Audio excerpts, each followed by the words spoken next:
Thanks for that video, Modern Mystic. I just recorded one, a response to it, but actually, no, I didn't record it. Thought I was recording, but my camera wasn't running. So I'm going to try to repeat that. It was only a few minutes that I was talking. But basically, the basic point I wanted to make was that whenever you're raising a child or teaching a student or classroom, you can't go into it thinking that you can apply your preconceived lesson plan or idea that you wish the child to fit into. You can't force the child to fit into it. You have to go into the classroom or face the child as just as much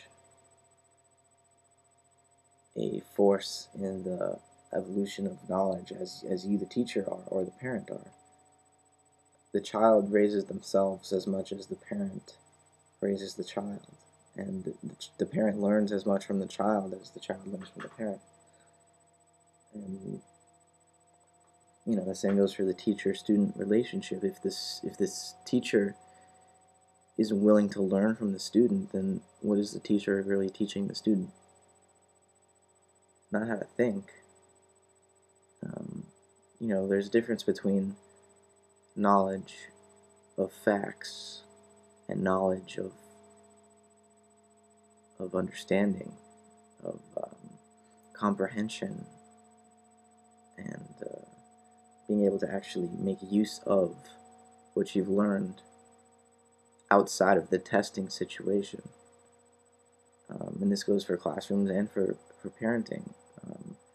You know, Parents will try to instill certain moral principles into their children by punishing them in certain situations, but that only teaches the child not to get caught and to make sure that they hide whatever the violation may be from their parents. And as long as their parents don't ever catch them doing it, then you know no slack off of their back, and they're not really concerned with the morality of anything. They're concerned with not being caught by their parents. And so if the sense of right and wrong isn't internal, if the child doesn't decide to do good and to be selfless and generous and caring on their own, you can't teach that. You can't force that. You can't demand that a child be selfless. You can't demand that a child share, because if you do, then they're going to share when they know you're looking, and as soon as you turn your head, they're going to think they're getting away with something good or special that the adults freak out about, making sure I do it this way, so maybe the other way is really cool. I don't want me to know about it for some reason. But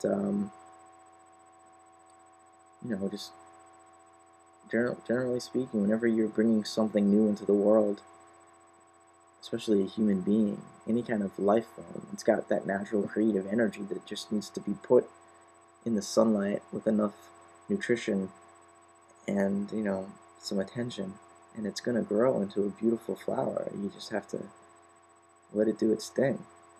And our education system is more like a factory than a school. It's more like babysitting. It's more like prison.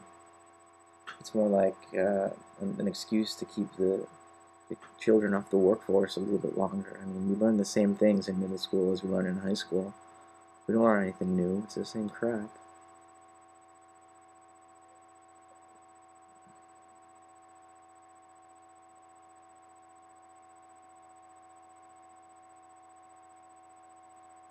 They don't teach us how to think. They teach us what to think. And therein lies the problem. We're taught facts. We're not taught understanding. We're taught other people's ideas.